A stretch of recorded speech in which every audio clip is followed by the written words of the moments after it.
The council chamber floated in the darkness of space like a jewel. Inside the massive ring station, representatives from 47 different species gathered around the central platform. Ambassador Zixtal stood at the podium, his forearms gesturing with practiced authority. The arthropoid had served the Galactic Council for 60 years, and in that time, he had seen many new species beg for admission. Another distress signal from the outer rim, Zixtal announced, his translator converting his clicking sounds into galactic standard. A mining colony reports an unknown vessel entering council space. The species identifies themselves as humans. A ripple of quiet conversation spread through the chamber. Most had never heard of humans. Those who had knew very little. They were young, barely 300 years into space travel. Their home system was isolated in an unremarkable spiral arm of the galaxy. They are primitives, Zixtal continued, pulling up a holographic display. Carbon-based bilateral symmetry, only 2 arms. They have no significant technology to offer. However, protocol demands we send a greeting fleet. Admiral Krendax of the Veltara Defense Force stood up. His scales caught the light as he moved. I will take 6 diplomatic cruisers. Standard first contact procedure. We will assess their technology and intentions. The council agreed. It was routine. Every few years, a new species developed faster than light travel and stumbled into council space. Most were peaceful. Some were hostile. All were manageable. 3 days later, Admiral Krendax stood on the bridge of his flagship, watching his scanners with growing confusion. The human vessel had transmitted coordinates for a meeting. They had been cheerful, almost excited in their communications. They called their ship the Heavy Lifter and said it was a cargo hauler. Admiral, we are approaching the coordinates now, his navigator reported. Put it on screen. The view screen flickered to life, and every member of the bridge crew fell silent. The human ship filled the entire display. It was massive beyond anything they had expected. The hull stretched for kilometers in every direction. A dark gray surface covered in strange markings and symbols. Scan it, Krendax ordered, his voice tight. The scanner officer worked his console, then looked up with wide eyes. Admiral, the scanners must be malfunctioning. The readings are impossible. Show me. The holographic display materialized above the command table. Numbers scrolled past, and with each passing second, Krendax felt his confidence draining away. The ship was 47 kilometers long. Its power output exceeded most small star systems. The hull composition registered as denser than neutron star material, yet somehow it moved with grace and speed through space. This cannot be a cargo ship, the weapons officer whispered. These energy signatures? Admiral, their engines alone could power our entire homeworld for a century. Krendax stared at the image. The human ship dwarfed his entire diplomatic fleet. His flagship, the pride of the Veltara Navy, was barely visible next to the massive hull. And the humans had called this a cargo hauler. Not a warship, not even a military vessel, a simple transport ship for moving goods. Sir, we are receiving another transmission from the humans. The communications officer reported. Put it through. A face appeared on the screen. The human was female with dark skin and kind eyes. She smiled warmly at them. Hello, I'm Captain Maria Santos of the UCSS Heavy Lifter. Welcome. We're so excited to meet you. Please dock with Port 73. We'll have coffee and donuts waiting. The transmission ended. Krendax looked at his crew. They all wore the same expression of shock and confusion. Coffee and donuts? The first officer asked quietly. I believe those are human food items, the science officer replied, checking his database. They are offering us hospitality. Krendax made a decision. Doc as instructed. Full security teams. Record everything. He paused, looking back at the massive ship on the screen. And send an emergency message to the council. They need to know what we have found. As his ship moved toward the docking port, Krendax noticed something else. The port they were directed to was one of hundreds dotting the hull. Each port was large enough to accommodate a vessel his size. What did humans transport that required such enormous capacity? The docking procedure was smooth. Too smooth. The human ship's systems interfaced with theirs perfectly, adjusting to their technology without any issues. That level of adaptive capability suggested computing power far beyond council standards. Through the viewport, Krendax could see the interior of the docking bay. It was clean, well-lit, and absolutely cavernous. His entire flagship sat in one corner of the space like a child's toy. Machinery he did not recognize lined the walls. Each piece was massive, industrial, built for purposes he could not fathom. A human stood at the airlock, waving at them. She wore a simple blue uniform with patches and symbols on it. She was smiling. Krendax had been a warrior for his entire life. He had faced down pirates, negotiated with warlords, and stared into the void of space without fear. But looking at that massive ship, at the casual friendliness of the humans who treated this Leviathan as normal, he felt something he had not experienced in decades. He felt afraid. "Admiral," his weapons officer said quietly, pulling up another scan. "Sir, I have identified what I believe are defensive systems on the hull. Show me." The hologram highlighted sections of the ship. Hundreds of emplacements, each one capable of generating energy outputs that matched their most powerful weapons. And these were marked as point defense systems in the human language database they had accessed. Point defense, meant for shooting down small targets, each one as powerful as his flagship's main cannon. "What do they use for warships?" Krendax whispered to himself. Nobody answered. Nobody wanted to imagine the answer. Captain Maria Santos waited at the airlock with a genuine smile on her face. She had been hauling mining equipment between asteroid colonies for 15 years. And this was the most exciting thing that had ever happened on the job. "Actual aliens! First contact." She had fresh coffee brewing and had even convinced the ship's baker to whip up some donuts. The airlock hissed open, and the alien delegation emerged. They wore heavy environmental suits that looked like they were designed for exploring toxic waste planets. Maria found that a bit odd but figured different species had different needs. "Welcome aboard the heavy lifter," she said cheerfully, gesturing for them to follow her. "I hope you like coffee. It's a human thing, keeps us awake and happy."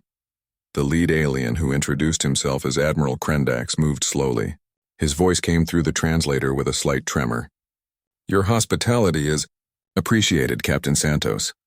Maria led them through the corridors toward the crew lounge. The aliens kept stopping to stare at everything.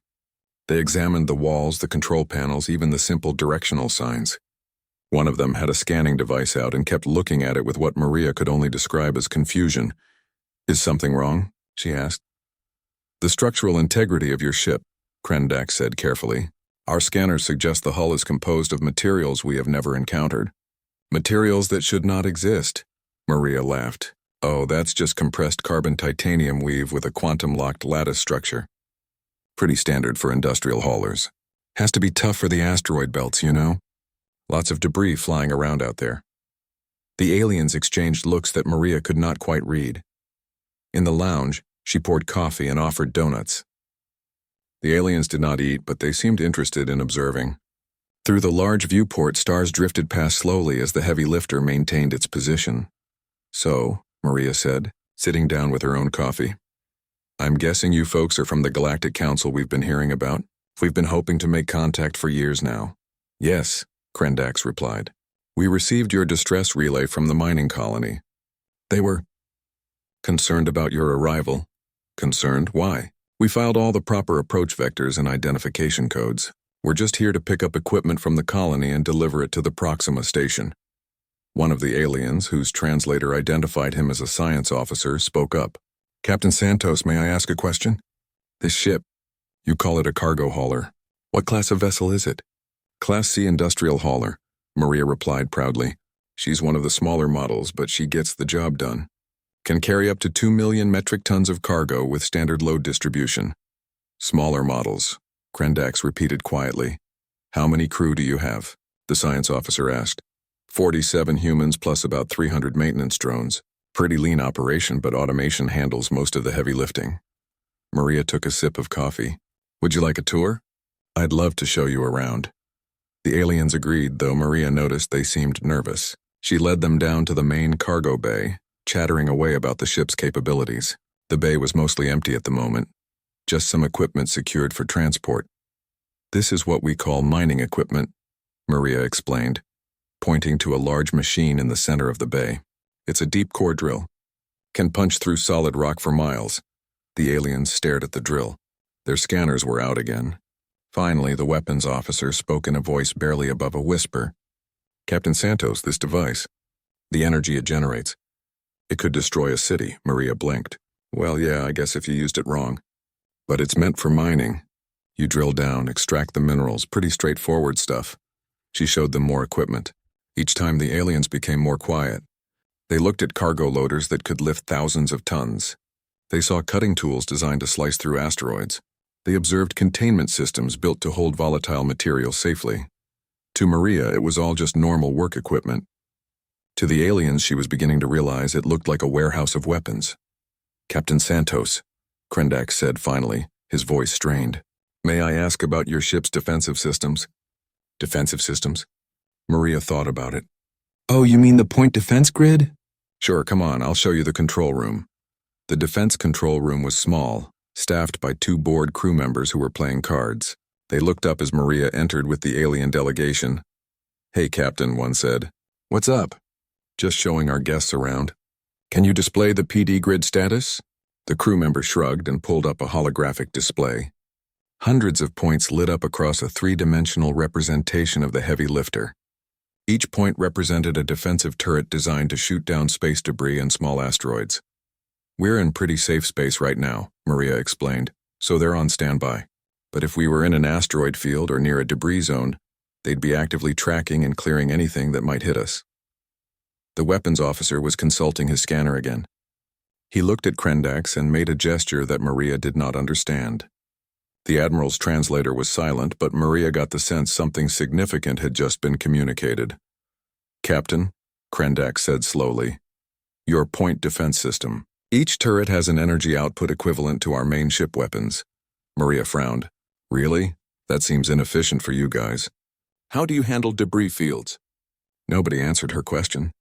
Instead, the science officer asked, "If this is a cargo ship and you have these defensive systems, what do your warships possess?" "Warships?" Maria laughed. "This isn't a warship. We don't carry weapons on civilian vessels.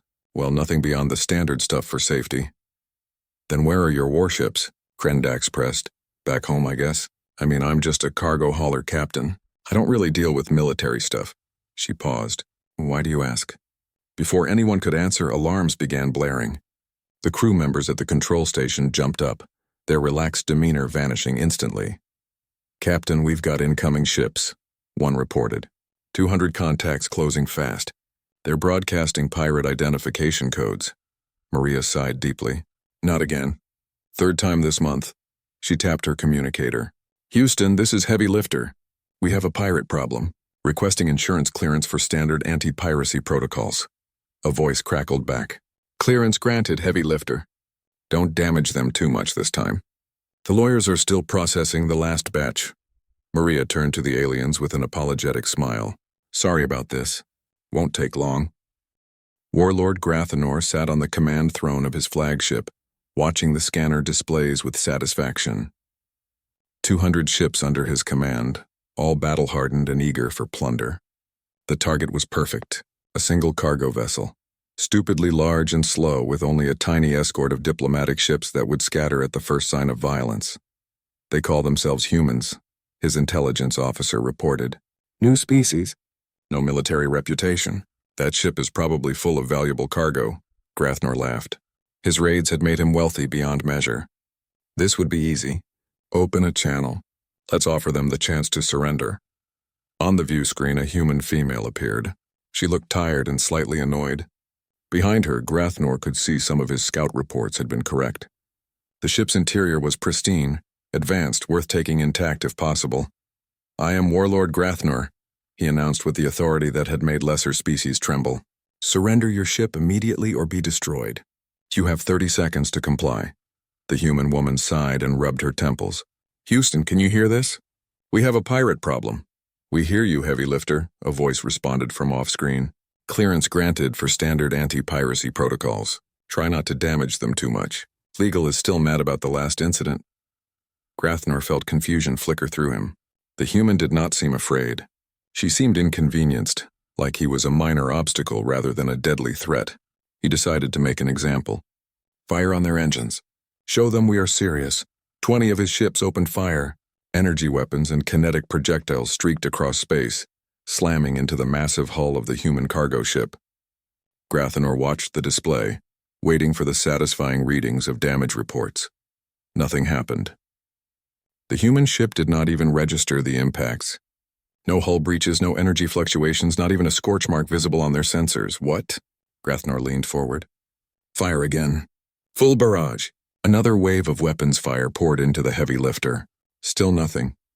The ship sat in space like a mountain, completely unbothered by the assault. On the view screen, the human captain was filling out some kind of form on a data pad. She looked up. Are you done? I have a schedule to keep. Impossible, Grathnor roared. Nothing can withstand that kind of firepower. The human woman touched something on her console. Okay, Houston says I'm cleared. Sorry about this, but you're really making me late for my delivery. On the hull of the heavy lifter, massive mechanical arms began to extend. They were cargo-loading arms, designed for manipulating containers and equipment in space. Each arm was over a kilometer long, ending in gripping claws that could hold hundreds of tons. 12 arms reached out and simply grabbed 12 of Grathnor's ships. The pirate vessels fired their engines desperately, trying to escape, but it was like insects trying to escape a giant's fist. Metal groaned and shrieked. Hulls crumpled like paper. The arms squeezed and 12 ships became 12 crushed balls of scrap metal. Defensive grid active, a calm voice announced from the heavy lifter, clearing debris. Points of light appeared across the massive hull. Grathnor realized too late that these were the point defense systems. Designed to shoot down asteroids and space debris, they now turned their attention to his fleet. 40 ships vanished in the first second. They did not explode dramatically. They simply ceased to exist, vaporized by weapons fire so precise and powerful that matter itself seemed to unravel where it struck. The defensive grid did not miss. It did not hesitate. It tracked every ship in his fleet simultaneously and eliminated threats with mechanical efficiency. Retreat, Grathnor screamed. Full retreat. His remaining ships scattered, engines burning at maximum as they tried to escape. But the heavy lifter was not done. A beam of blue light shot out, catching his flagship, not destroying it. Holding it, a tractor beam of impossible strength locked onto his ship and began pulling it inexorably toward one of the massive cargo bays. Engines at full. Break free, Grathnor commanded desperately. We cannot, Warlord, his engineer reported, voice shaking. The beam strength exceeds our engine capacity by a factor of 10,000. Grathnor watched in horror as his flagship, his pride, his symbol of power, was dragged into the human ship like a toy being picked up by a child. The cargo bay closed around them and lights came on. Through the viewport, he could see humans in simple work uniforms approaching, looking at his ship with the casual interest of mechanics examining a broken machine. Security forces boarded his flagship. They wore no armor, carried weapons that looked almost primitive in their simplicity. But Grathnor did not resist. He had seen what this species could do.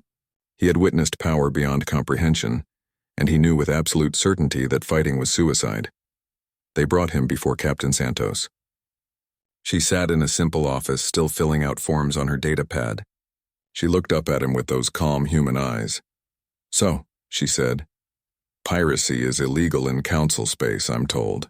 I'm going to have to hand you over to the proper authorities. She paused. But first I need you to fill out this insurance claim form. You damaged about 47 square meters of hull plating. It's superficial, but my company will want compensation. Grathnor stared at her.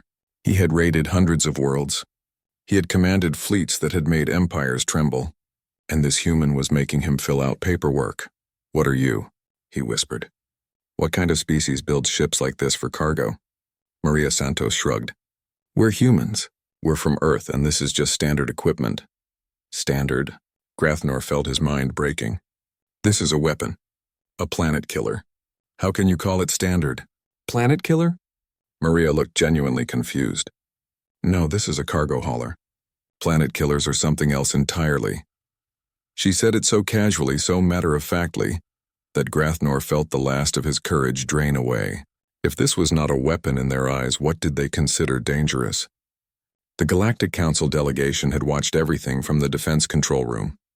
Admiral Krendak stood frozen, his mind struggling to process what he had witnessed. The entire pirate fleet, 200 ships that had terrorized the Outer Rim for years, had been eliminated or captured in less than 5 minutes. And the humans had treated it like a minor inconvenience. Admiral, his science officer said quietly, I believe we must report this to the Council immediately. We must see their home world. We must understand what we are dealing with. Krendax nodded slowly. Yes, we must see Earth. Captain Santos overheard them. She smiled brightly. You want to visit Earth? That's wonderful. I can set you up with approach vectors. Just let me finish this delivery first and I'll escort you there personally. Oh, you're going to love it. Earth is beautiful this time of year. The casual pride in her voice somehow made it worse. She spoke of her home world like it was a pleasant vacation spot, not the origin point of a species that could casually swat aside entire fleets with their cargo ships. Admiral Krendax sent his message to the Council. It was marked urgent, highest priority. In it, he included all the sensor data, all the recordings, everything they had witnessed. He ended with a single line that would echo through the Galactic Council for years to come. We have found humans. May the Void have mercy on anyone who makes them angry. The journey to Earth took 3 days. Admiral Krendax spent that time reviewing the sensor data over and over, hoping to find some error, some explanation that would make the humans less terrifying. He found none. Instead, he discovered more troubling details. The heavy lifter's faster-than-light system was completely different from Council technology. It was faster, more efficient, and left no detectable signature. Human engineering operated on principles that the galaxy's finest minds had declared impossible. When they finally emerged from FTL at the edge of the Sol system, Krendax stood on his bridge and felt his heart sink. Space around Earth was crowded with activity. Massive stations orbited the blue and green planet. Ships of all sizes moved between them in carefully orchestrated patterns, and everywhere there were structures that made the heavy lifter look small. Those are just cargo ships, Captain Santos explained cheerfully over the communication link. The big ones are hauling equipment to the Jupiter refineries. We're mining the gas giant for fuel. It's very efficient. Jupiter refineries? The science officer whispered, pulling up data on the planet in question. It was a massive gas giant, larger than some of the Council's homeworlds, and the humans were mining it. They had built structures around it, siphoning off its atmosphere, processing it into fuel on an industrial scale that boggled the mind. And Mercury, Santos continued, highlighting another planet on the display. We've got solar collectors all over it. Powers about 30% of the inner system. Mars is fully terraformed now. 8 billion people living there. Beautiful place. You should visit sometime. Terraformed. They had taken a dead world and made it livable. The Council had theories about terraforming, but the energy requirements were considered too extreme for practical use. Humans did it casually, talking about it like it was a hobby project. Captain Santos, Krendax said carefully, before we approach Earth, your government has requested we dock at a station first, something called Sol Defense Command. Oh yeah? Santos replied. They'll want to do the official greeting there. It's where the military folks hang out. I'll guide you in. The station they approached was a ring structure spinning slowly to generate artificial gravity. It was enormous, easily 50 kilometers in diameter, bristling with sensor arrays and communication equipment. As they docked, Krendax noticed something that made his scales prickle with unease. Through the viewports he could see ships, military ships. Each one was larger than the heavy lifter. Secretary General Chen met them in a conference room that overlooked Earth. The planet hung in space below them, clouds swirling over blue oceans and green continents. Cities glowed on the night side, vast sprawls of light that stretched for hundreds of kilometers. Space elevators, impossibly tall structures, reached up from the surface toward orbital stations. Chen was an older human, his hair gray, but his eyes sharp. He smiled warmly and offered his hand in the human gesture of greeting. Admiral Krendax, welcome to Earth. We are honored to meet you. The honor is ours, Krendax replied, though his voice was uncertain. Secretary General, I must be honest. We came here with many questions. Of course, Chen said, gesturing for them to sit. Please ask anything. Why did you send such a massive ship for first contact? Krendax blurted out. Your heavy lifter is larger and more powerful than anything in our fleets. Surely you knew it would be intimidating. Chen looked genuinely confused. Intimidating? Admiral, we sent one of our smaller civilian ships specifically to avoid frightening anyone. We thought a military vessel might seem aggressive. The room fell silent. Finally, the science officer spoke. Smaller civilian ships.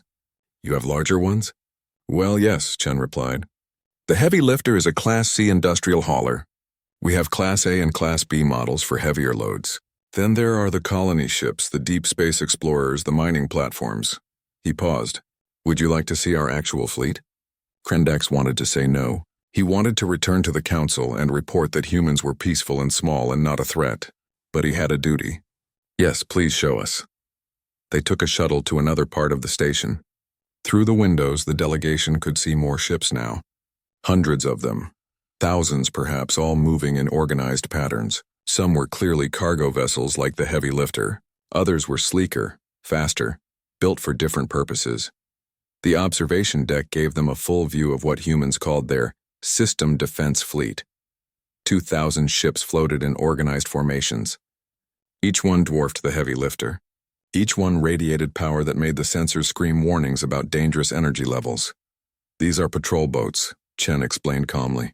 They guard the system, respond to emergencies, that sort of thing. Nothing fancy. Patrol boats, Krendax repeated numbly. His weapons officer was checking readings, then checking them again, refusing to believe what the scanners showed. What about your actual warships? The weapons officer asked, his voice shaking slightly. Chen's expression became more serious. Those are classified, I'm afraid. But I can show you one. If you promise this information stays between us for now. We don't want to alarm the council unnecessarily. He pulled up a holographic display. A single ship appeared, rendered in perfect detail. The text below it read, UCSS Indomitable Dreadnought Class. The ship was 340 kilometers long. Its weapons systems were listed in categories that made no sense to the delegation. Quantum disruption arrays, graviton pulse cannons, matter conversion beams. The power requirements alone would drain a star. This is one of 12, Chen said quietly. We don't like to talk about them much. They represent humanity's darker nature, our capacity for destruction. We built them because history taught us a hard lesson. Never again would we be vulnerable. He pulled up another display, historical records. Images of Earth from centuries past, wars that had scarred continents, disasters that had nearly ended humanity, asteroid impacts, supervolcanoes, ice ages, pandemics, 47 extinction-level events the records showed. 47 times humanity should have died, and 47 times they had survived, adapted, rebuilt stronger than before. We come from a difficult world, Chen continued. Earth is what the Council would classify as a death world. High gravity, extreme weather, aggressive evolution. Every animal on our planet is either predator or prey or both. We survived by being tougher, smarter, more stubborn than anything trying to kill us. He turned to face the delegation directly. That's why we build big. That's why we over-engineer everything. Because we learned that the universe is dangerous and the only way to survive is to be ready for anything. Krendax found his voice. You have detected threats in the galaxy?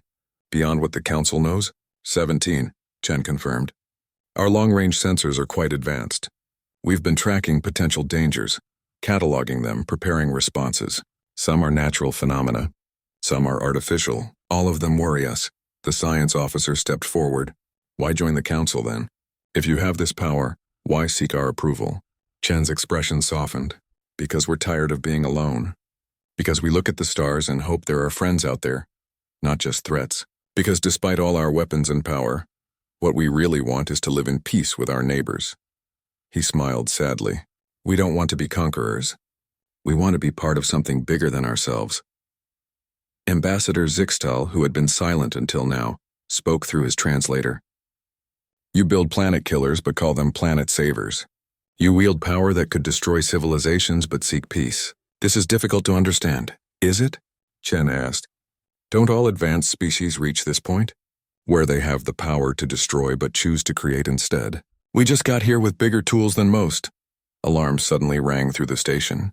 A young officer ran into the room, breathing hard. Secretary General, priority alert from deep space sensors. The Devourer swarm has been detected. They've entered Council space 3 months ahead of schedule. The Council delegation froze. The Devourer swarm, the ancient threat that had destroyed civilizations for 1,000,000 years. The nightmare that the Council had been quietly monitoring, hoping it would stay dormant in deep space for a few more centuries. Chen's face went hard. How bad? They're heading for the Veltara system. Council seat. Estimated time to arrival 72 hours. Chen looked at Admiral Krendax. How many people live on Veltara? 40 billion, Krendax whispered. 40 billion souls across 12 planets. Then we don't have time to waste. Chen tapped his communicator. This is Secretary General Chen to all of Seoul Defense Command. Initiate protocol, Guardian. All fleet elements to mobilize immediately. We have a crisis in council space and people who need our help. He turned back to the delegation. Admiral, I need you to send everything you know about the Devourer swarm to our tactical computers. Now. You're going to help us? Zixtal asked, disbelief in his voice. We dismissed you. We called you primitives. Why would you risk your ships for us? Chen smiled, but there was steel in it. Because that's what neighbors do. The Veltara system was dying. 3 days had passed since the Devourer swarm had arrived, and already 2 planets had gone dark. The swarm ships were organic nightmares, living vessels that consumed everything in their path. They did not negotiate. They did not communicate. They simply ate, growing larger and more numerous with each world they devoured. Ambassador Zixtal stood in the emergency command center deep beneath Veltara Prime, watching the displays with numb horror. The Council fleet had fought bravely. 12,000 ships had thrown themselves at the swarm. Only 3,000 remained, and they were falling back to make a desperate final stand around the homeworld. Sir, a young officer reported, her voice shaking. The swarm has broken through the outer defense line. They will reach orbital range in 6 hours. 6 hours. Then 40 billion people would die screaming as the swarm consumed their world. Zixtal had sent evacuation orders, but where could they evacuate to? Every ship capable of holding refugees was already overflowing. They could save millions, maybe billions, but not everyone. Never everyone. He thought of the humans, of their massive ships and impossible weapons. He had drafted a message 3 times, each time deleting it. They had no obligation to help. The Council had treated them with condescension and dismissal. Why would they come? But he had seen something in Secretary General Chen's eyes. Something that made him hope. Zixtal recorded a message with shaking hands. Secretary General Chen, this is Ambassador Zixtal of the Galactic Council. The Devourer swarm has overwhelmed our defenses. Veltara will fall in hours. 40 billion souls face extinction. We were wrong about your people. Wrong to dismiss you. Wrong to underestimate you. But I am begging you now, not as an ambassador, but as someone watching his world die. Please, if you can help us now. He sent the message knowing it would take time to reach Sol system. Time they did not have. The response came in 3 minutes. Impossible unless the humans had been listening already. Unless they had been ready. Chen's face appeared on the screen. Ambassador Zixtal, hold on. We're coming. In orbit around Earth, the human fleet was already moving. Every military vessel, every patrol boat, every ship capable of combat had been mobilized. But more than that, civilian ships were volunteering. Cargo haulers like the Heavy Lifter were being retrofitted in hours with military-grade weapons pulled from stockpiles. Mining ships, colony transports, even personal yachts were joining the fleet. Captain Maria Santos stood on the bridge of the Heavy Lifter, now designated as flagship for Battle Group 7. Engineers had mounted plasma cannons along her cargo arms. Her point defense grid had been upgraded with military targeting software. Her massive cargo bay now held fighter craft and Marines. All ships report ready, her first officer announced. Good, Maria said, feeling the weight of command settle on her shoulders. Let's go save some people. 2,000 military ships jumped to FTL. 500 retrofitted civilian ships followed. Behind them, moving more slowly but with terrible purpose, the dreadnought UCSS Indomitable began its journey. They emerged from FTL at the edge of the Veltara system and saw hell. The swarm covered space like a disease. Millions of organic ships clustered around dying planets. They were feeding, growing, multiplying. The remaining Council ships looked tiny and desperate, firing weapons that barely scratched the swarm's endless numbers. Admiral Chen, the Secretary General's son, commanded the human fleet from the bridge of the battleship constellation. All ships, this is Fleet Admiral Chen. Council forces, this is humanity. We've got your back. All ships, weapons free. Show them what happens when you threaten our neighbors. The human fleet spread out in perfect formation, each ship knowing its role, each captain ready to do what had to be done. They opened fire together and space itself seemed to scream. Human weapons were different from Council technology. They did not just shoot energy or matter. They manipulated the fundamental forces of reality. Graviton cannons crushed swarm ships into singularities. Quantum disruptors unraveled the organic matter at the molecular level. Plasma waves so hot they mimicked stellar cores swept through swarm clusters, leaving nothing but ash. The swarm tried to swarm the human ships, their classic tactic. Overwhelm with numbers, consume and convert. 1,000 swarm vessels descended on the heavy lifter. Maria Santos watched them come and smiled grimly. "Point defense, full auto," she ordered. "Show them why you don't mess with human engineering." The defensive grid lit up. Every turret on the heavy lifter's hull fired simultaneously. The swarm ships vanished, not destroyed but erased. Matter converted to energy so efficiently there was not even debris left behind. The grid never stopped, never missed, tracking and eliminating thousands of targets per second. "Captain," her weapons officer shouted. "We're being swarmed by over 10,000 hostiles." "I see them," Maria replied calmly. "Add them to the target list." The battle raged for hours. Human ships moved through the swarm like reapers through wheat. The Council fleet, seeing the tide turn, rallied and fought with renewed strength. Together they drove the swarm back from Veltara Prime, but the swarm was vast. For every ship destroyed, more seemed to emerge from the deeper system. They had consumed 2 worlds already, grown fat on the biomass. They would not stop until everything was gone. Then the Indomitable arrived. The dreadnought emerged from FTL like a dark mountain materializing in space. It was so large that it had its own gravitational field, enough to affect nearby moons. Admiral Chen opened a channel to its captain. "Captain Williams, you are authorized to deploy the cleanser." "Understood, sir. All ships clear to minimum safe distance. Cleanser deployment in 60 seconds. The human and Council fleets pulled back. The swarm, sensing weakness, pressed forward eagerly. They surrounded the Indomitable, millions of organic ships moving to consume this massive prize. The Indomitable's hull split open. From within, a device emerged that looked almost delicate compared to the ship around it. It was a sphere, glowing with soft blue light, beautiful and terrible. "Cleanser active," Captain Williams announced.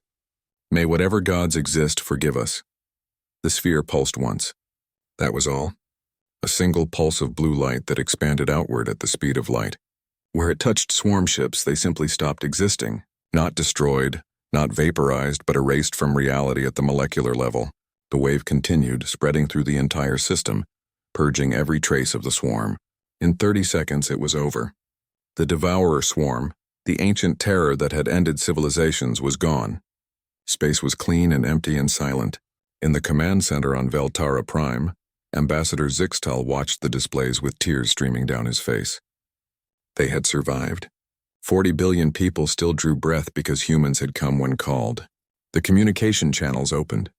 Captain Santos's cheerful voice came through. "Veltara Prime, this is the heavy lifter. We have medical ships ready to assist with casualties and supplies ready to deliver. What do you need?" What did they need? They needed everything. And the humans were offering it just like that, asking what was required with the same casual friendliness they brought to everything. "Why?" Zixtal whispered to himself. "Why help us?" Secretary General Chen's voice answered. He had heard the question somehow. "Because that's what you do for neighbors. Because we know what it's like to be afraid, to face extinction, to need help. Because we looked at the stars hoping for friends, and now we've found them." The aftermath took weeks. Human ships stayed in the Veltara system, helping to rebuild, delivering supplies, sharing technology. Captain Santos personally coordinated the delivery of food and medicine to refugee camps. Human engineers taught Council scientists about their defensive systems. Human doctors worked alongside alien medical teams to treat the wounded. At the formal ceremony accepting humanity into the Galactic Council, Ambassador Zixtal stood beside Secretary General Chen. The chamber that had once dismissed humans now erupted in applause as Chen took his place among the Council members. "We were wrong about you," Zixtal said quietly. "We saw your ships and thought you were conquerors. We saw your weapons and feared you would use them against us. We did not understand. And now?" Chen asked. "Now I understand that humans do not build planet killers. You build planet savers that can kill planets if you must. There is a difference, a profound one." Later, at the celebration, Captain Santos found herself surrounded by curious aliens asking questions about Earth and human culture. She handed out coffee to anyone willing to try it, and told stories about hauling cargo through asteroid fields. Admiral Krendax approached her with something like a smile on his scaled face. "Captain Santos, I must apologize. When I first saw your ship, I thought you were showing off your power. Trying to intimidate us?" Maria laughed. "The heavy lifter? Intimidating? She's just a working ship. Gets the job done, hauls the cargo, nothing fancy." "I know that now," Krendax replied, "but I still cannot believe you call that a cargo ship." Maria grinned and leaned in conspiratorially. "Wait until you see our cruise liners. We just launched a new luxury class that can carry 200,000 passengers. Has its own artificial beaches and everything." Krendax stared at her, trying to imagine a ship that size designed for tourism, trying to imagine humans building something that massive just for fun. Maria noticed his expression and laughed warmly. "Don't worry, Admiral. You'll get used to us. We're actually pretty friendly once you know us. And hey, we make really good coffee." She offered him a cup. He took it hesitantly and tried a small sip. It was bitter and strange and somehow comforting all at once. "Welcome to the neighborhood," Maria said, raising her own cup. "Here's to new friends and clear skies." Around them, humans and aliens mingled, sharing stories and laughter. Earth had come to the stars not as conquerors but as neighbors, and the galaxy, which had been preparing for the worst, was discovering something it had never expected. Humanity was terrifying when threatened, yes. Their ships could crack planets, their weapons could purge solar systems. But more than that, more important than that, humans were kind. They built massive ships to help, not just to hurt. They carried coffee and donuts alongside weapons of mass destruction. They came when called and asked what was needed. The galaxy had found humans, and perhaps, just perhaps, that was the best thing that could have happened to everyone.